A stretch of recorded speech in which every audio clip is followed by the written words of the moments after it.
మెదక్ జిల్లా నర్సాపూర్ పట్టణంలో మకర సంక్రాంతి పర్వదినం పురస్కరించుకుని ఉదయం నుంచి శివాలయంలో శ్రీ రాజరాజేశ్వరి అమ్మవారికి కుంకుమార్చన, స్వామివారికి రుద్రాభిషేకాలు నిర్వహించామని ఆలయ పూజారి బీరప్ప గురుస్వామి తెలిపారు.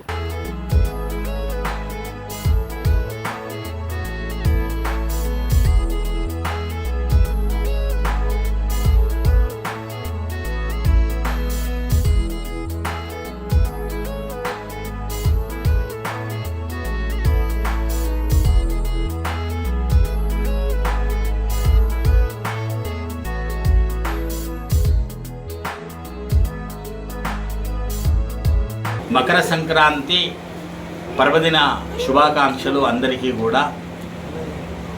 విద్యార్థులకందరికీ కూడా సెలవు దినాలు ఉన్నాయి.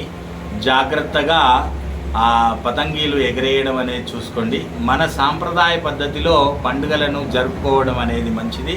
పెద్దవాళ్ళంతా పిల్లలకు కూడా అదే బోధిస్తే చాలా బాగుంటుంది. అందరికీ కూడా సంక్రాంతి శుభాకాంక్షలు. మరిన్ని అప్డేట్స్ కోసం మా ఛానల్ని సబ్స్క్రైబ్ చేయండి.